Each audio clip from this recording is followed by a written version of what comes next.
காலடி தெரியாமல் போனாலும் கர்த்தர் என் முன்னே உண்டு. சமுத்திரம் ஒதுக்கி வழி காட்டுவார், நம்பி நான் முன் செல்லுவேன்.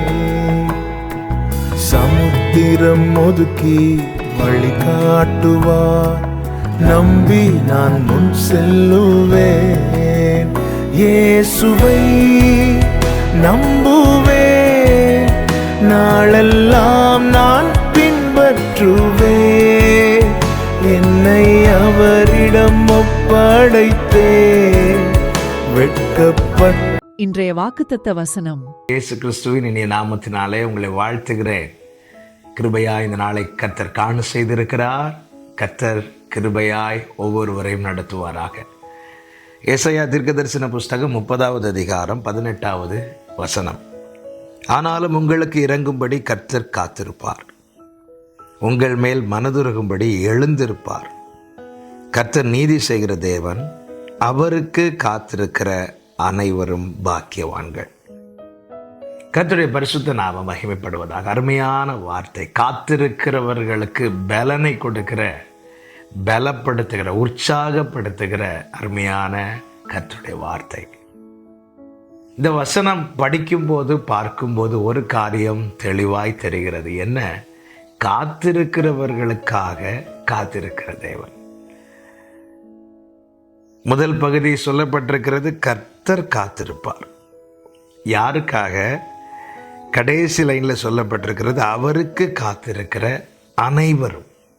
அனைவரும் யாராயிருந்தாலும், இதில் யூதன் என்றோ கிரேக்கன் என்றோ அடிமை என்றோ சுயாதீனன் என்றோ வித்தியாசம் இல்லை. அவருக்கு காத்திருக்கிற யாராயிருந்தாலும் அவர்களுக்கு இறங்கும்படிக்கு அவரும் காத்திருக்கிறார்.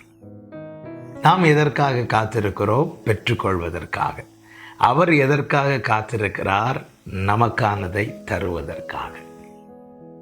அப்படி என்றால் கேட்கலாம், நாம் காத்திருப்பதில் நியாயம் இருக்கிறது, அவர் ஏன் காத்திருக்க வேண்டும் என கேட்கிற ஒவ்வொருவருக்கும் இயேசு கிறிஸ்துவின் நாமத்திலே சொல்லுகிறேன், எல்லாவற்றையும் ஒரு நொடி பொழுதிலே செய்ய வல்லவர் நாம் ஆராதிக்கிற தேவன்.